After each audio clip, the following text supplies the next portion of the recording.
Good morning, good afternoon, and good evening, and welcome to another episode of The Season Keepers, the show where the only two people we recommend keeping for the season is us.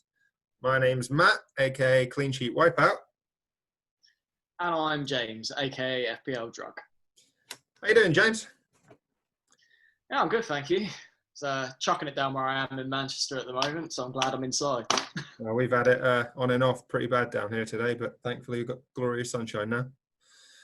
It's been a busy weekend, hasn't it, analysing these fixtures? Oh, so it certainly has. There's a lot to get stuck into, especially with obviously the unexpected kind of game week one scenario we have with no City, no United, no Burnley, no Villa. It makes things a bit more interesting. Bit of a ball ache for planning, but it does make things interesting to see what strategies people are going to take.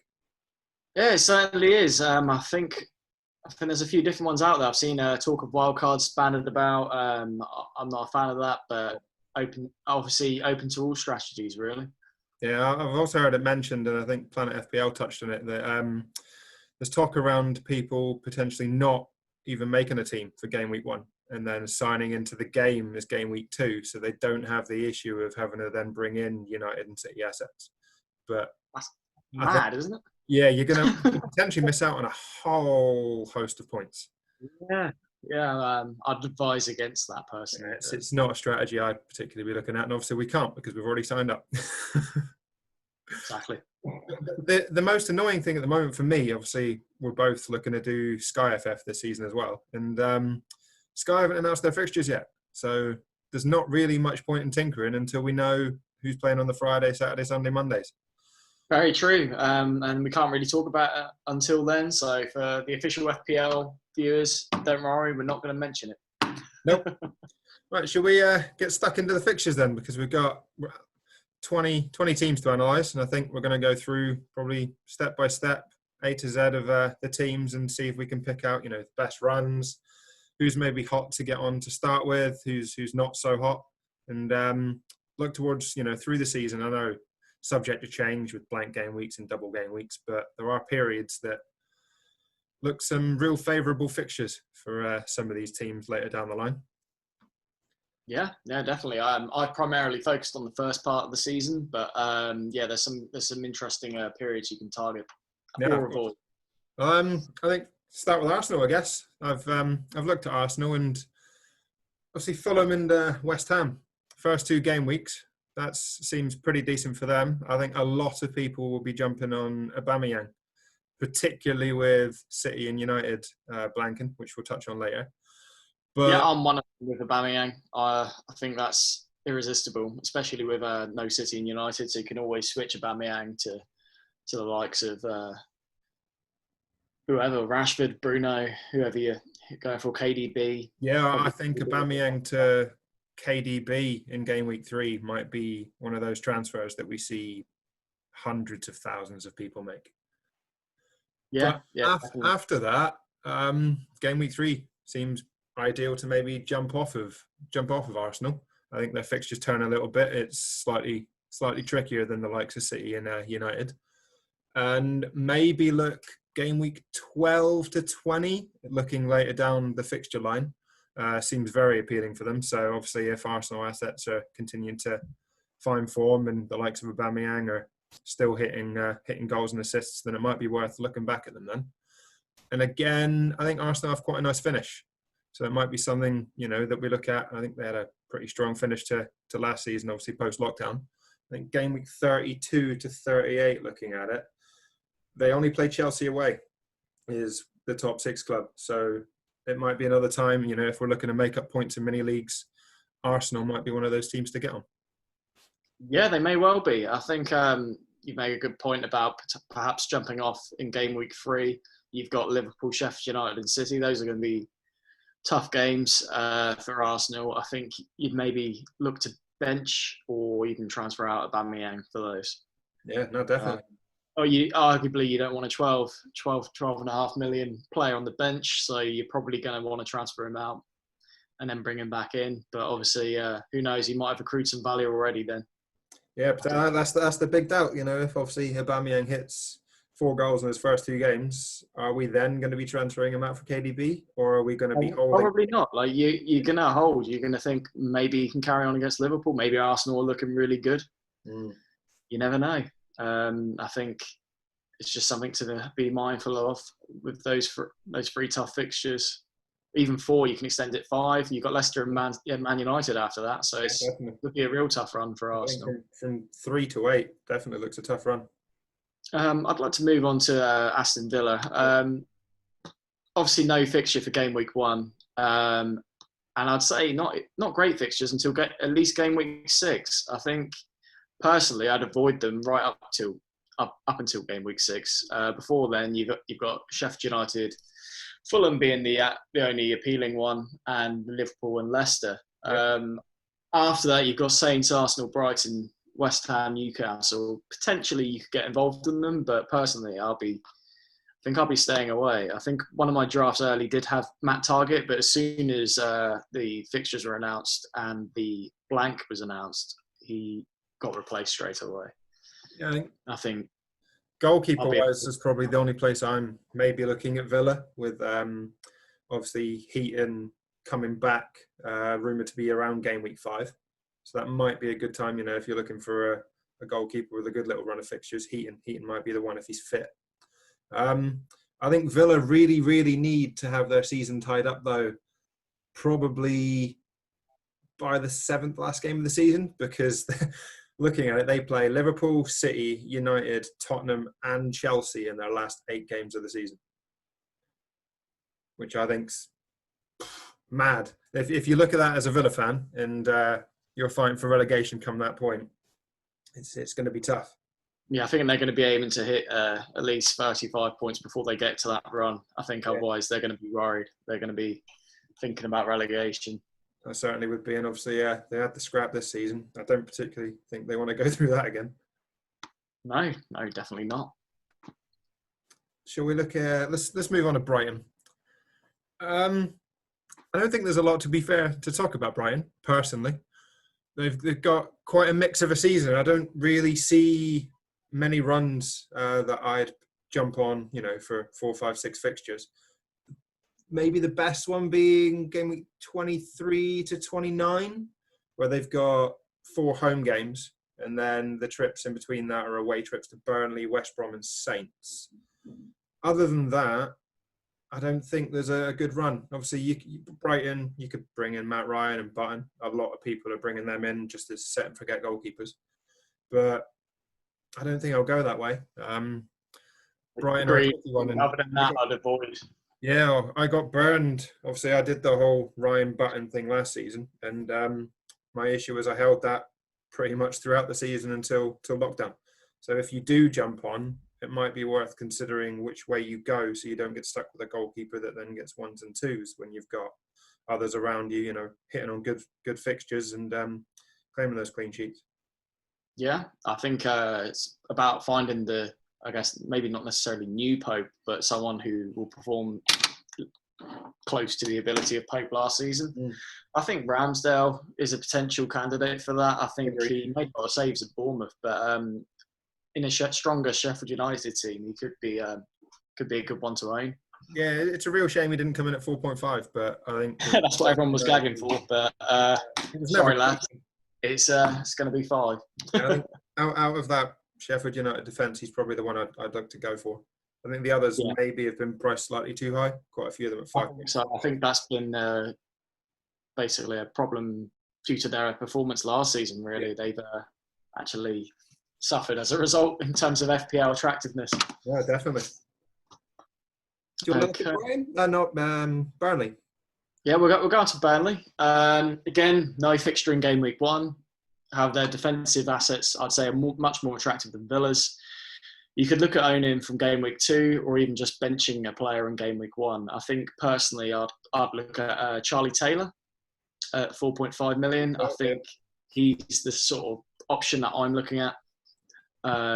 Attacking wise, you could go Wood or Rodriguez, but personally I'm not. But that's not worth discounting for other people. I've just got another player in mind at that price point. which I might reveal later. Yeah, why not? Yeah, I think Taylor is definitely one I'm looking at. It's just a shame that they've got that blank in game week 1 because It is. It I would is. have thought, It's frustrating for me. I was a big fan of Burnley assets last season. I'm like, oh, great, there's blank game week 1. But I think after that, I think you might as well jump on. yeah, I think maybe looking slightly further ahead in the season, towards just before we get the wild card. Game weeks 13 to 17 for Burnley looks favourable. Playing Villa, It does. Leeds, Sheffield United, and Fulham in that run. You can see a few clean sheets there, Yeah. definitely. Obviously, building up to that Christmas period, it might be quite a good time to jump on Burnley assets. Yeah, I'd agree with that. Do you want to move on to Chelsea? Yeah. Chelsea are a big talking point at the moment, aren't they? The amount of transfers that they're making. Obviously, they've brought in Werner. Yeah. Kai Havertz potentially is going to be announced, and obviously they've got Ziyech as well. The question is, I guess, what are they going to do with them? I think they've got one of the best starts to the season as well, in my opinion. The first 12 games, admittedly, they've got Liverpool at home, United away, and Tottenham at home.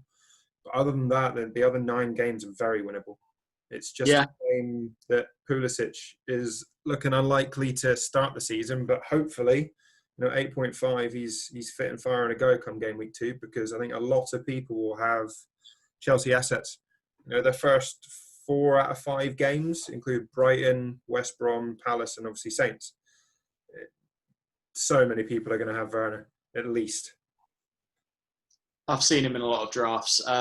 We'll also touch on Chelsea a little bit later. We've got a question in regarding Chelsea assets. But yeah, I think Pulisic is the main kind of issue to be aware of. When and how he's brought back into the team. He might start on the bench. He may be sort of phased back into the team. He might come back straight away. We don't know. He is that important to Chelsea. He might just get straight back in, blooded in with a 90-minute display, and then everyone's got him. We're going to have to wait and see how he gets on. Yeah, well, the other question would be, do the likes of Havertz and Ziyech get the same treatment as Pulisic did with Lampard? So, coming on for 30 minutes, not getting the games that everybody expected them to get to start with, and then slowly being integrated into the team, because I think that seemed to really benefit Pulisic. Yeah, potentially. I feel like maybe Havertz might stand more chance of starting, but again, it's all hearsay until we actually see what happens in the first couple of games. Yeah, like we're obviously not Frank Lampard, as much as we think we are. We'll have to wait and see. Yeah, no, I think they're one to watch. Would you maybe look at Chelsea defensively as well as offensively for those first 5-6 games? Potentially now. Obviously, they've made some strengthened that defence. So I guess maybe you could see the first game or jump on straight away. I think I'll admit I've got Aspilicueta in my current draft at the moment. You do? I know that's a shock. Yeah, it's 6 million. He's quite pricey, but it's a wait and see. He may not be there come the start of the season, but at the moment, I quite fancy taking a punt. The only issue is the fact that they've got Kepa in goal, and we all like at the moment. I've currently got only one premium defensive asset, and that's Alexander-Arnold. The rest are 4.5s. Wow, I think I've in the moment gone 3, but we can maybe touch on that later. Yep. Palace. Palace. Yeah, I think if you're looking at Ferguson at 4 million, then his fixtures are kind of irrelevant at that price point. At that price, you're happy if you get a player that starts. And even if he doesn't start at 4 million, he can just sit on your bench and give you money to spend elsewhere. I think a lot of people are going to have Ferguson, and if he starts, it's a bonus. I wouldn't necessarily jump straight off if he doesn't start. Yeah, because obviously they've got Man United and Chelsea away in the first 4. So. Yeah, I think he's going to be. I think he starts the first game for me due to the benching of United assets, which I'll touch on later. Okay. But yeah, he's in my team. I think they've also got a reasonable run from game week 5 to 13, where I think the toughest games on paper look to be Wolves and Spurs. So it might be Yes, I've put for other options. Just wait until game week 5. You got Newcastle, West Brom, Leeds, and Fulham all straight after game week 5. Yep. I think you're going to target some Palace attacking assets. That's when you're going to be thinking of the likes of Ayew, maybe even Milivojevic, depending on pens. I mean, everyone talked about that last season, and admittedly, he didn't get many. But the season before, he obviously got a ton of penalties. If they were to start winning penalties again, then he would actually be a decent option, especially as his price has dropped by like $1 million, I think, from seven. I guess whether Zaha becomes an asset as well. I think Zaha's at that tricky price point where there's some better players that you can maybe get slightly cheaper. There's more consistent players as well at that price point. I think consistency is Zaha's problem, but it's still not worth. It's still worth around that time seeing how he's doing. Yeah, no, agreed. Everton. I think they've got a reasonable start. They play Spurs away and Liverpool at home as the only two top 6 teams in their first 7. Other than that, they look to have a pretty good end to the season from 28 to 38. They've got Tottenham at home, Arsenal away, and City away in that run. But other than that, they don't play any of the other top 6 teams. But I don't think I'll go anywhere near them. Everton are one of those teams that, for me, you avoid. Like, I think Luca Dean, priced at 6, is too expensive when you've got the likes of Doherty and Trent, Robbo, VVD, all similarly priced in around the 6 to 7 bracket.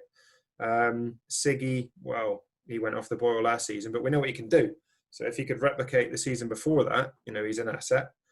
And up top, I think Richarlison is probably slightly less attractive to me now because being moved as a forward, his points, won't be as much. You've got Calvert-Lewin, but is he now fighting for a spot against Moise Kean? I just don't know. And I don't rate Pickford personally at all.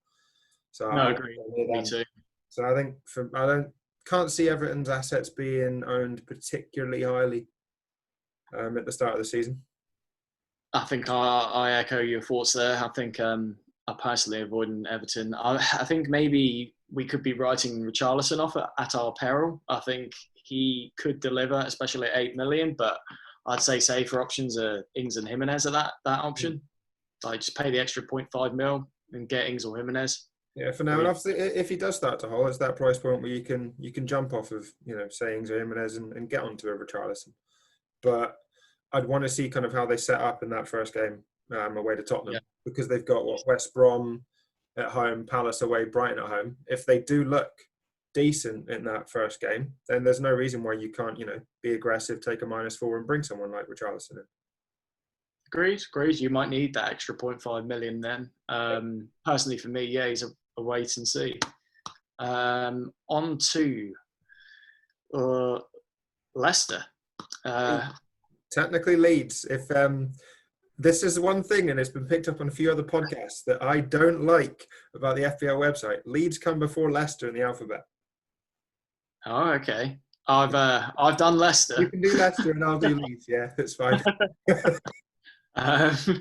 So I'll go Leicester. City aside, very good fixtures to start the season with. You've literally got West Brom in the first game. I think Vardy could easily bag a brace, and he might not even be in that many teams. Yeah, I think he's not even in my team, and I'm saying this. He is someone you've got to look at for game week 1. I think, and he does deliver, doesn't he? Yeah, I guess there's also Maddison and Barnes both at 7 million, I think, this season.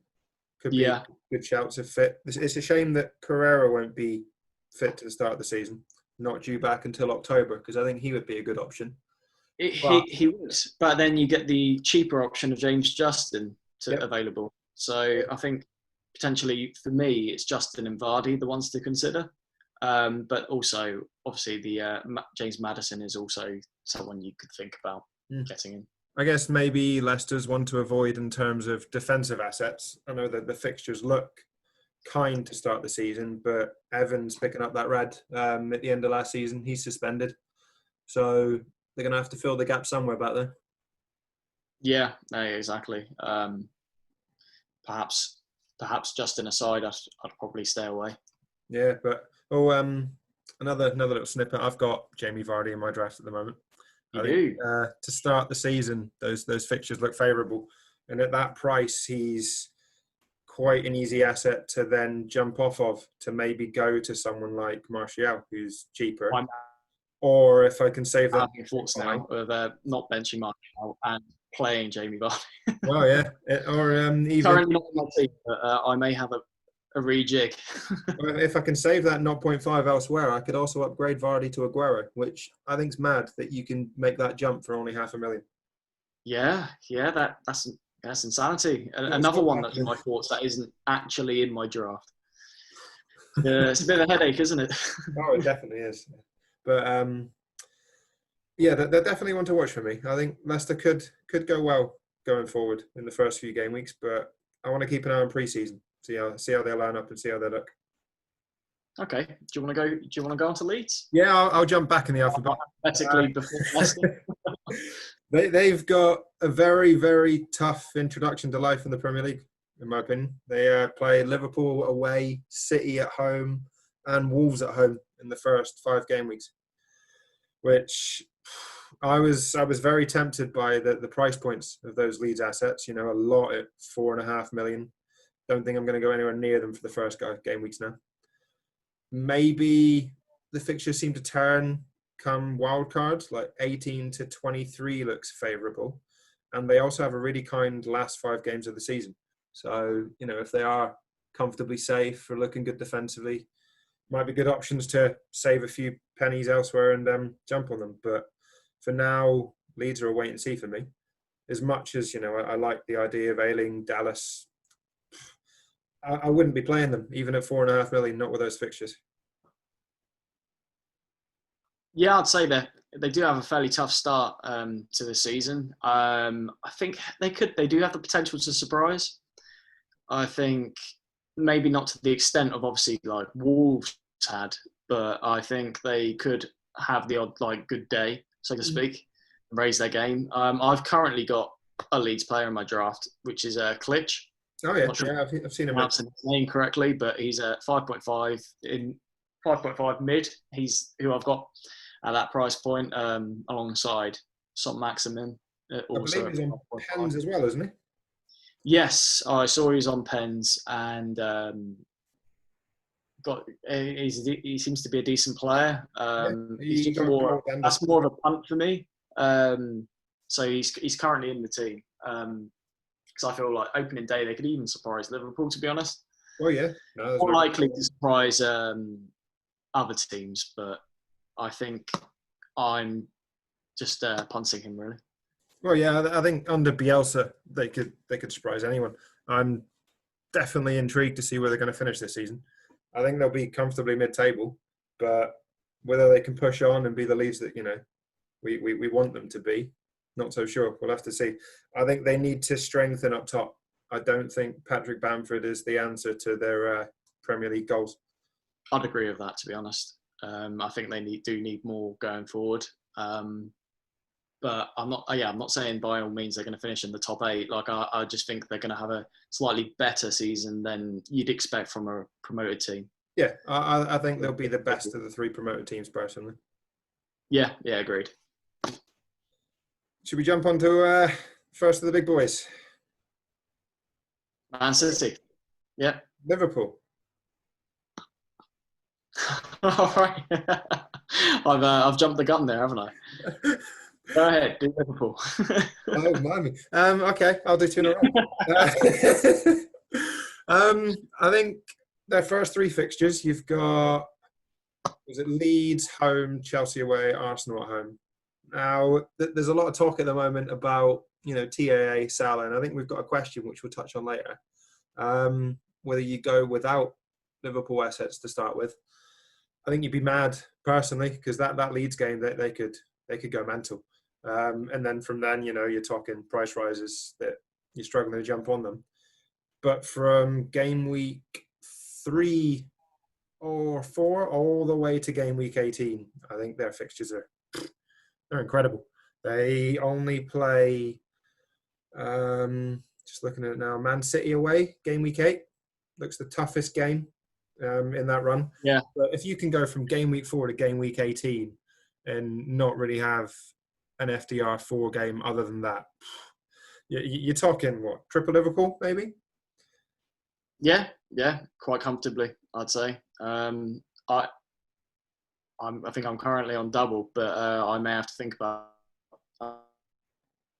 Alexander-Arnold. Potentially jumping off of Salah on game week 1, which may be a mistake. I think my choice is between Salah and Aubameyang to jump off of to move on to KDB. Okay. So I've basically got to decide which two I want out of Salah, KDB, and Aubameyang.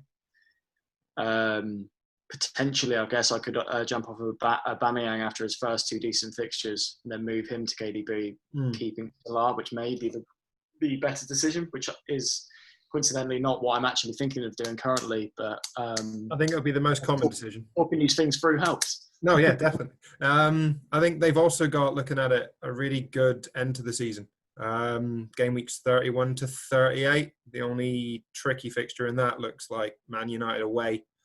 So I fully expect Liverpool to be challenging come Christmas, New Year, for that top spot. And if there's not many points in it come the end of the season, they've got eight games there that I can see at least 20, 21 points. Yeah, agreed. I'm expecting Liverpool to go gung-ho again, personally, and take Man City all the way. Yeah, and I also expect Alexander-Arnold and Robertson to carry on their form. I don't see any signs of them going off the boil. I think Robertson is a good player to potentially double up with Alexander-Arnold, because 7 million, if you think about it, compare him to a 7 mil mid, I think he's good value. Yeah, well, especially as Trent hasn't beaten Robertson's record points total in FPL yet. Yeah, he's only 500,000 cheaper. So I think we'll probably see a lot of double ups, TA and Robbo to start with. And then it'll be either the choice of Salah or Mane. But the majority, looking at percentage owned, seem to be going Salah. Yeah, I think Salah's the main man, really. You've got to have him in game week 1. It's just what you do with him after that. But I think, obviously, he's one of, if not the best player in the game. Yeah, I'll be holding. Up there with KDB. You want to go City then, seeing as... I'll go City now. Personally, City, I think I wouldn't worry too much about fixtures. You can overthink things. I think City are generally very strong, whoever they play. I'd say if you want them, bench them or bring them in for game week 2. So you could have KDB sat on your bench for game week 1, or what I'm doing is bringing him in with my transfer for game week 2. Whoever it is, I'm swapping out of Salah or Aubameyang. He will be coming in game week 2. Yeah, because just looking at the fixtures, they've got quite a tough run all the way up until game week 12, really, because they play Leicester, Arsenal, Liverpool, Tottenham, and Man United in those first 12 games. But like you say, City on the day can beat anybody. They can, and you've also got Leeds, Arsenal, West Ham. Like West Ham, they love beating West Ham. In the cup or the league, they tend to turn them over. So I think you don't want to be Cityless for a fixture like that. No, where I think it's Sterling, KDB, whoever, Aguero could quite easily get a hat-trick, no problem. Yeah, I think they're very much KDB-focused fixtures as well. He seems to perform well against the big boys. So obviously the debate, KDB or Sterling, I'd be going towards KDB for that little run, at least up till game. Yeah, I'm still with KDB as well. I wouldn't question anyone bringing in Sterling, though, to be honest. Yeah, and just looking a little bit further ahead, 13 to 22, their fixtures turn, and they've got a lovely run. The only tough fixture I can see on paper being there is Chelsea away. From the top. Exactly, and if you've already got them in, then you don't have to worry about bringing them in. You don't have to carve up your team. You've already got KDB. Then you're not thinking, how can I get him in? No. So I think personally, think of what City assets you want and put them in from game week 2. Yeah, and just looking towards the end of the season, I'm very glad to see that they've also got a favourable run from 31 to 38. So there could be a real contest there of both City and Liverpool picking up points. Yeah, it may be difficult to cram 6 players from those clubs in. It might be, but it might be necessary. Yeah, it may well be. Would you like to move on to the next one? Go on then. I'll do Man United. So another blank, which makes things tricky, and there's a lot of talk about which direction people go. But I think from game week 2, they've got Tottenham game week 4, Chelsea, Arsenal back to back 7 and 8 seem the toughest run on paper. But United post lockdown were incredible. If they can take that form from post lockdown into the start of the season, you've got to be on at least, I think, 2 of them. Definitely. Most favourably, I think Martial, obviously we've mentioned 9 million. I've no idea how he's ended up $1 million cheaper than Jamie Vardy, $500,000 cheaper than Firmino. Yeah, I think Martial and then Greenwood have been underpriced, and they're both in my team. Yeah, understandable why. I think they've got another kind end to the season from probably about game week 29. Game week 32 is the toughest test, I think. 34. Liverpool at home. It's probably the hardest game for them. But there are periods during the season I think you probably want to be in at least double Man United. Defensively, not so sure. You've got the fight at the moment between Henderson and David De Gea. I'd like to see Henderson get the spot. As would I. I think it'd be a good opportunity for him to show that what he can do at a huge club. Oh yeah, no, I think a lot of the people in the community would also like to see that, which says a lot about David De Gea. If you're looking at Henderson over him and percentage owned, it's really close at the moment. I know it's quite low because they blank, but if we see in pre-season that Henderson starts to get more minutes, it could be a big time. I think that'll improve them personally because David De Gea was making mistakes, towards the end of the season, and if they can get a fit back line, and have Henderson as solid as he is in goal, he'll be looking to fight for his Euro place as well, won't he? So yeah, exactly. I think it'd be worth considering bringing him in because he would add that strength to the defense. The defense would be more confident in him as well.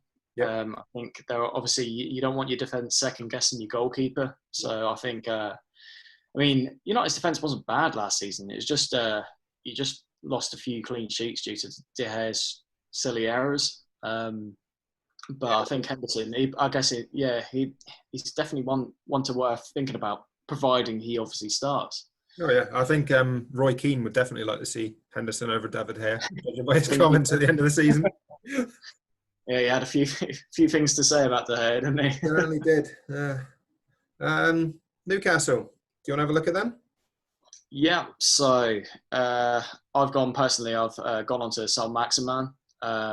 I think he's a very potentially explosive player, which also I think he could perform in any particular game. I think he's not necessarily restricted to the easier fixtures. I'd say the fixtures wouldn't deter me if I wanted an asset. They're not amazing, but they're not terrible either. I think you're looking at West Ham, Brighton, Tottenham, Burnley. It's not horrific fixtures wise. No, it's not a terrible start. So I think I'm going to definitely have Saint-Maximin to start at 5.5. I think he's a very good price. I think he's underpriced. I'd say 6.5 is what I was expecting, but 5.5 is a very good price. No, I didn't expect him to be priced $500,000 cheaper than Almiron as well. Yeah, no, neither did I. I thought they'd be the same or even Saint-Maximin. Oh yeah. I think Newcastle will be looking to pick up points, particularly game week 7 to 14 look favourable because they've got a horrendous Christmas and New Year where they play City, Liverpool, Leicester and Arsenal in the space of 5 games. So as a Geordie, I'd be hoping that they'd have some serious points on the board before they get into that Christmas period because in such a short space of time, their season could turn. Yeah, let's not forget, if I still have Saint-Maximin, I'll be benching throughout that period, I think. He may not even survive that point. That's what I mean. There's plenty of players. All this platform, we may chop and change our team in the first few games weeks as you're getting a feel for things. Obviously, like you see these gems that come out that are like 5 mil that have been underpriced that you haven't even thought about pre-season. Oh, yeah.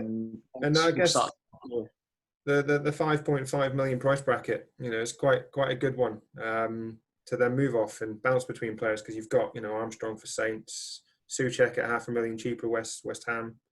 There's even 500,000 more if you want to jump on the likes of Pereira for West Brom. Could potentially go big. I think he'll be a real talisman for West Brom this season. So it's definitely that price he's a very good assister, good at setting goals up. Like, he's a very talented player. I think he came from, was it Sporting Lisbon? Great player, strong season in the Championship, and I reckon he should be able to make the step up. It's just whether he's got a decent enough players around him. Yeah, I'm excited to see how he does. Yeah, me too. Should we? I'll bounce on to Sheffield United then. The first 8 game weeks for them, I think, look pretty tough. Wolves at home, Arsenal away, Liverpool away, City at home, Chelsea away in the first 8 game weeks. I think it could well be, I know some Sheffield United fans won't like me hearing this, but it could well be a bit of a blessing that they missed out on Europe, because to have tried to go through the Europa League group stages and deal with that run in the first 8 game weeks, they may well have struggled. But if they can focus on that's a really good point, actually. Something I've not even thought of. I'm personally not too keen on them, Ramsdale aside, especially for that run. Yeah. Now, I think after that, game weeks 9 to 18 look pretty good. They play Leicester at home, Man United at home, and 11 and 13. But other than that, they've got a nice little set of fixtures. But again, it's probably only defensive assets that you'd want to look at. There's some clean sheets in there. Obviously, Brighton, Palace, maybe Newcastle. They've got West Brom, even Saints away potentially. But I wouldn't be looking at them going forward. If they are looking at keeping clean sheets, Ramsdale, Egan, you might want to be jumping on them for that little run. Just as cheap assets that get good clean sheets and even bonus points. Yeah, I feel they may even regress this season. I think it's not for certain, but I feel like it'd be hard to have the same season they had last season again. Yeah. I feel like they may be mid-table this season. Which, again, I think is bloody brilliant for Sheffield United. No, I don't think anybody expected them to be as good as they were last season. So no, even if definitely. they were to get, comfortably mid-table or, 13th, 14th, I think, surely they'd take that. As long as they secure safety comfortably, then I'd run with it. And again, they're one of those teams where you can jump on, defensive assets, and you generally expect them to not concede many anyway. So even if they are, chipping the odd goal, they're rarely losing by 3 or 4.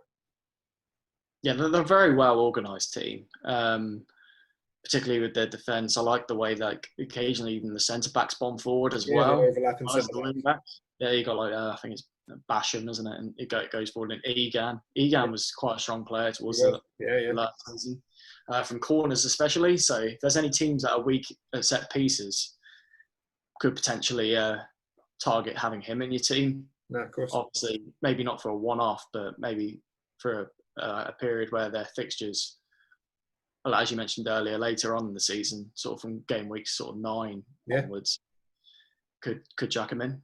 No, of course. I'll let you do our club, Saints, then. Yes, the Saints. I think we've got really good fixtures. It's a great run, and I wouldn't discourage people from tripling up on Saints. I've seen people actually trying to get more than 3 players selected in their team. I've seen a few screenshots. Too many players selected from Southampton. I think I've been there. I think I'm on 3 at the moment. I've got McCarthy, Ings, and Kyle Walker-Peters. I think Kyle Walker-Peters is great value. Ings is, I'd say, still great value for money for his price, and he's consistent, providing he can stay injury-free. Yeah. And McCarthy may change, to be honest, in my team. He's just there as a 4.5 mil goalkeeper at the moment, but I may move him on, maybe upgrade Ramsdale. I'll see how I feel. That's definitely the most common triple up I've seen. I know there is talk of people going Che Adams over Ings, but for me it's Ings. It's You a know, it's a bit of a risk. It could pay off and save yourself 2.5 million, but it is still a risk. yeah, big time. As always, though, just looking at the fixtures later on, our December and January looks ridiculously tough. Arsenal away, City at home, and Liverpool at home in the space of 5 game weeks. But Yeah, I'd we probably used to. advise downgrading then, moving down to just an Ings maybe, because Ings I'd say can perform against anyone, so you might as well keep Ings in. Yeah, I Especially if wouldn't you generally money. advise doubling up on Saints' defensive assets. I know, obviously, mainly because I've got Saints at heart as well, and we do ship the odd goal, but it is there. The fixtures, especially at the start of the season, are worth jumping on. If we do keep clean sheets, I don't think many will have the double up. They'll at least have one, so it could be a nice little differential to get you up the ranks early on. Yeah, I think that's a fair shout, and I think the likes of Jack Stevens, if he's starting, I think would be good for bonus as well. He tends to get a decent amount of bonus points. Yeah. I'll move on to Spurs then. So for Yeah, me, one of the best starts on paper with Spurs assets. I think from game week 1 to 8, they only play in Man United away. Um, a lot of people I've seen on Twitter talking about, do they have Harry Kane as the big man up top? I think I'd probably edge more towards Son at his 9 million price point, and then maybe have slightly cheaper attacking assets. You know, you've got Ings, Jimenez, even Vardy is cheaper than Kane this season. Um, from then, game weeks 9 to 13 is horrible. They play City at home, Chelsea away, Arsenal at home, and Liverpool away in 5 games. So Spurs will need to have picked up points in those first 8 game weeks, I think, if they're going to challenge for top 4 this season. Um, yeah, and then obviously moving forward, I think they don't really have that great a run until the end of the season. We're maybe 32 to 37, but yeah, like I said, they're going to need points early on. A lot of people, Son could be a good placeholder if you want him in for the first few games of the season, get some points, or even Kane. You can move Kane onto an Aguero, or downgrade him. A lot of people will own them to start with. The other one I think has started to gain traction in the community is having Dyer in your yeah. I've seen this. Yeah, yeah, obviously 5 million. now. Yeah, 5 million. I think he'll be a really good asset and potentially one of those players that picks up bonus points.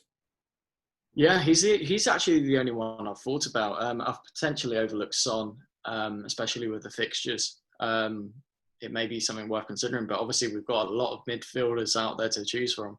We do. There'll be a Uh, lot of 5-man midfields. yeah, and I think I'm going to be one of them. Game week 1 aside, due to my benching, I'll be playing a 3-5-2, and I guess I could flip flop from another player around that price bracket into Son, but it's going to be one for me to think about whether I really actually want Son on my team. Obviously, he's also got the potential to get sent off. He gets sent off quite a lot. Yeah, he's got that little vicious moment, doesn't he?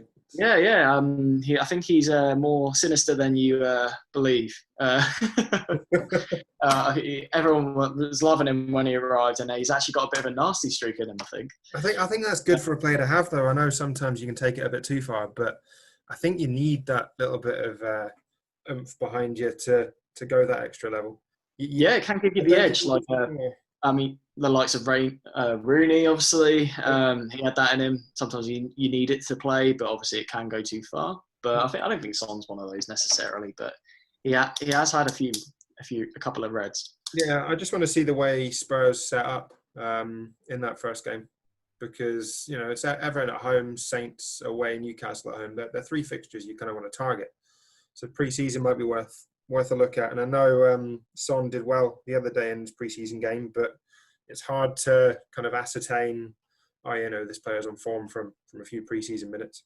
So we'll have to wait and see. Maybe the last week, check out how they've got pre-season, have a look at the kind of the formations that they've been playing, and see if we can jump on from there. Let's move on to West Brom, one of the new boys. I've just realised I've actually not actually looked into West Brom's fixtures.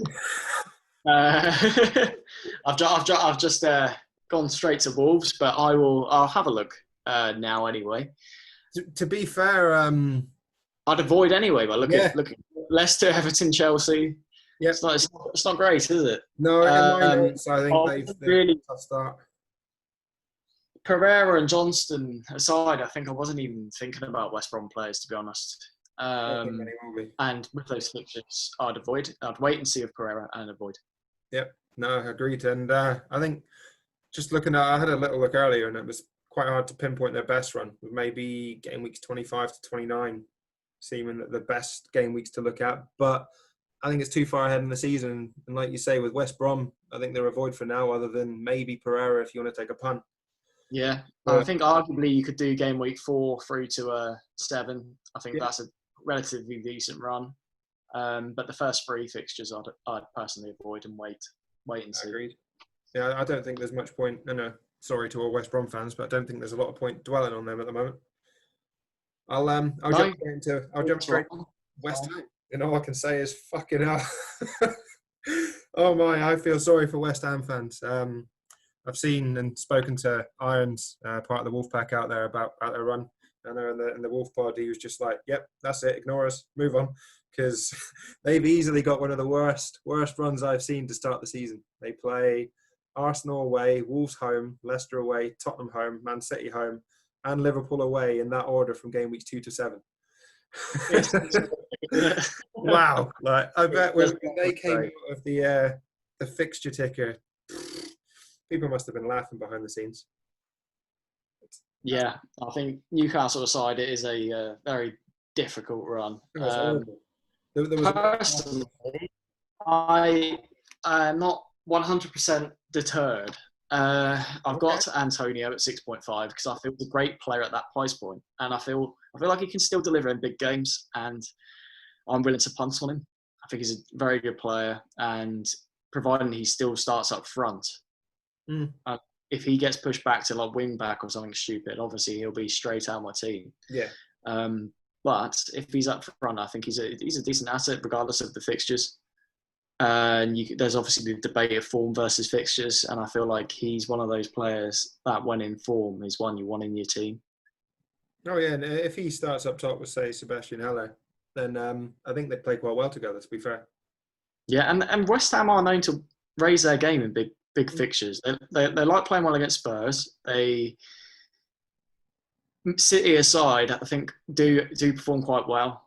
Yeah, well, I think even if you are put off, looking slightly further ahead, game week 8 through to 20, they only play Man United and Chelsea as top 6 sides, mainly because they've got them out of the way in the first 8 games, to be fair.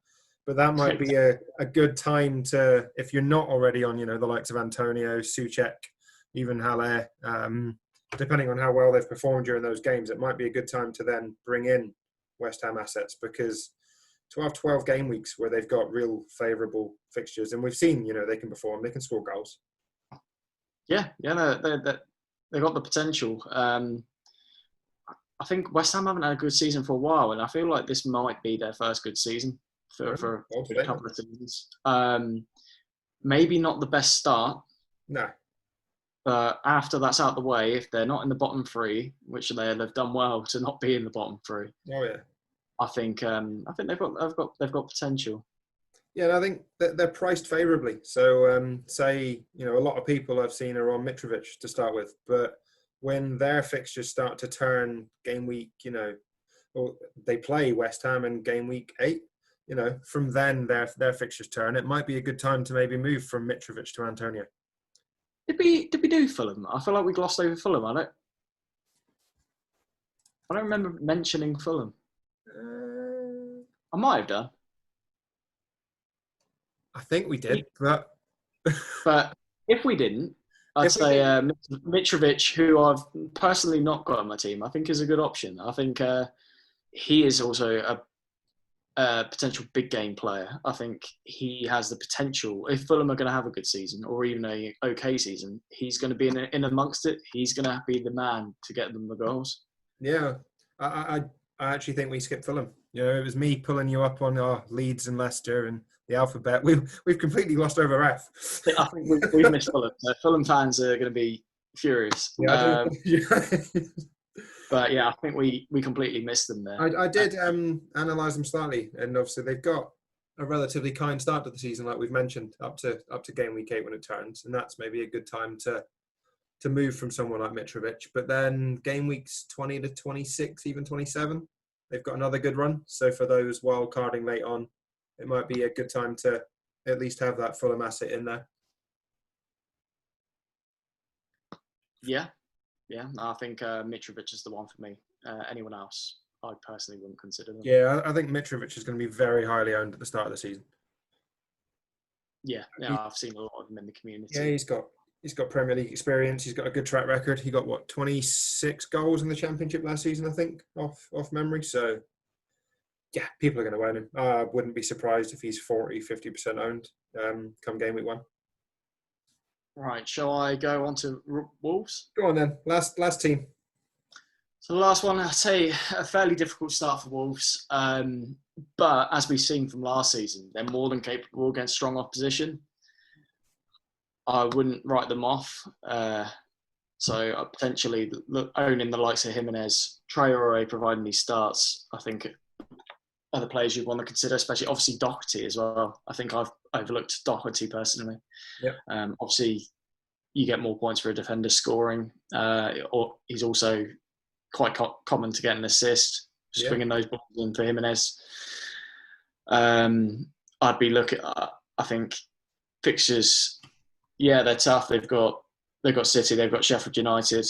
But other than that, you've got West Ham, Fulham, Leeds, Newcastle, Palace. I think that's quite a good run. Yeah, you want really quite nice to have them in for that run. So I'd say game week 4.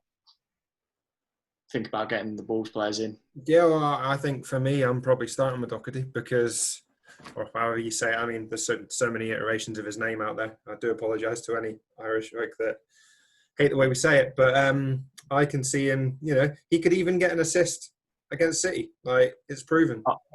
All he's got to do is whip in that ball, Jimenez puts his head in it, and, bang, you've got an assist and he'll pick up bonus points. So I think I'll probably have him start of the season. I know there's been a lot of talk about Vinagre as well. However, there are rumours, obviously, that Wolves are in the market looking for cover there. So unless that's confirmed that he's a definite starter, I think I might avoid and just go straight to Doherty. I'm avoiding until they've cleared that up because it looks like they're going to sign a decent left back in there to start, obviously. It does, yeah. Well, I think that covers the fixtures. And again, apologies to Fulham fans who thought, shit, we've missed them. But we've had a few questions in, which is always nice to see. Should we start with... Go on, I'll pick the 4th. FPL Wilson. He says, best chip strategy. Is it better to plan transfers to get City in and United for game weeks 2 or 3, or do we bench them instead of wildcarding early? Wildcarding late could help the blanks in game week 18. What do you think? I think we may have differing approaches on this. Personally, for me, I'm going to bench the United/City assets I want. So I'm benching Greenwood and Martial with a view to using my transfer, obviously, as I mentioned earlier, on Salah or Aubameyang to move to KDB. Okay. I want those United assets already in my team, ready for game week 2. I don't want to be worrying about potential price rises. I don't want to potentially forget to bring them in. I may just be happy with how the team's performing already and not even consider bringing them in, but I want them in long term. So I want to ensure I've got them in my team, and I don't want to waste my transfers, too many transfers, trying to bring them all back in. I think people are going to be taking hits. People are even talking about using wildcards. And I think it's a waste of your wildcard. I think it's better used later on when you've got more of a view of the landscape in terms of players' points, the gems that are emerging, like the general picture of it's still very early on game week 2. I think it's far too early to play your wildcard. Oh, yeah. Having said that, I played mine in game week 4 last season. That was my best ever season. Well, it does work sometimes, but no, I'd agree. I think playing your wildcard that early particularly given the current situation as well. Obviously, we've still got COVID. We're unsure, that there could be another breakout and we could have blanks. So I think to keep your wild card, I think this season, probably the season to keep it as late as you can. That's a good point about COVID. I hadn't thought of that. I think that, that could leave potential doubles to unexpected. There's still players testing positive. Along the line. I seen on the news yesterday that I think it was Sterling attended a party. It was for Usain Bolt's birthday party, and Bolt has tested positive following that. So now Sterling's obviously got to take the test. So if one person gets it, then we might see fixture cancellations again. So we'll have to wait and see. I do, however, disagree on benching Manchester assets, both City and United.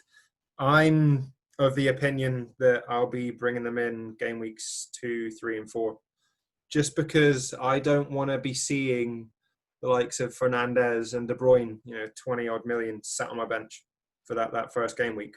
I can see, the reasoning behind having them there, and it does, but I think it could be worth having, even if I have to take a -4, it might be worth having the likes of Aubameyang, Son for that first game week, rather than benching some of those big assets and not having to play the cheaper midfielders that might not pick up the holes that we expect. But no, I get your reasoning. So yeah, I think it's a good debate to have. I think it's a risk versus reward. Like those players that you put in Hull, while I've got those players on my bench, and bringing in, I've got to start the likes of Ferguson, who maybe don't get a clean sheet, don't start, get 1 or 2 points. Then if you get Son who hauls, or a defender that hauls, then obviously I've made a mistake. But I'm prioritising having my team ready and attractive for game week 2. That's the joys of SPL, isn't it? There's so many different ways of dealing with it. Yeah, you say SPL? FPL. Okay. We're playing the Scottish game too now. What? Nah. Not since Hearts got relegated. So. No, you've given up. We've got another Next question from FPL Zombie, who says, following the poor end to the season, will Liverpool struggle to play behind closed doors when the fans play such a big part to the game? Does it mean starting without their high-priced assets is now an option, i.e. no Salah, Trent? I personally think no. I think irrespective of the crowd being there, I think Alexander-Arnold, Robertson, Salah, etc. will perform. Yep.